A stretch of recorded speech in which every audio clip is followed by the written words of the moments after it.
दुलार करिए।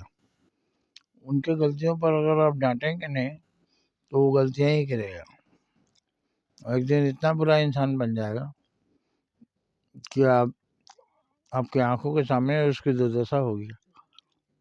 आप उस समय बहुत रोएंगे।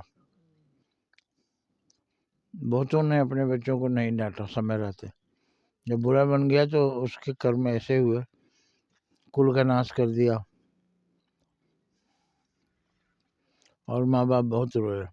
दुर्योधन ऐसा ही बेटा था, उसके माँ पिताजी दोनों आंखों पर पट्टी बांध लिए, तो बाद में वो मारा गया, बहुत रोए। जो माँ बाप दोनों अपने बच्चों के कारनामे से आँख पर पट्टी बांध देते हैं, मना नहीं करते,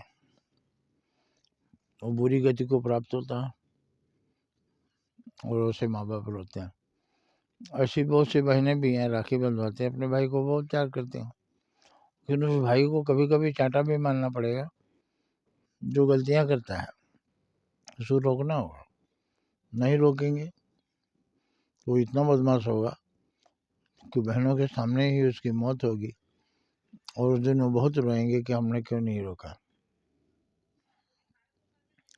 सुल्तान डाकू को जब मौत की सजा सुनाई गई तो उससे पूछा गया कि तुम्हारी अंतिम इच्छा क्या है।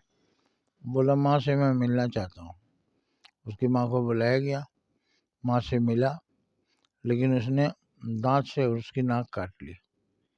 जज ने कहा, ये तुमने क्या किया, और अपनी गुलाम बढ़ा दी। वो बोला, यही मेरी माँ है जिसके कारण मैं फांसी पर चढ़ रहा हूँ।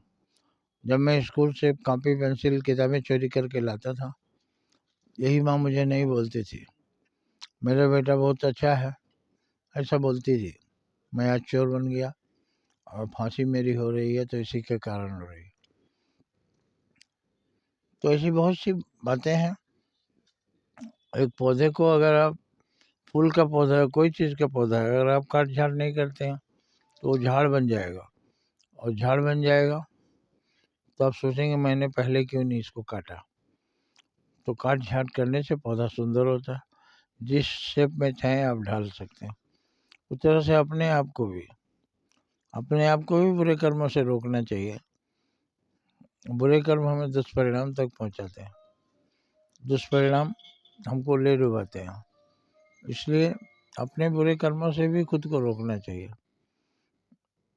जय हिंद, जय भारत।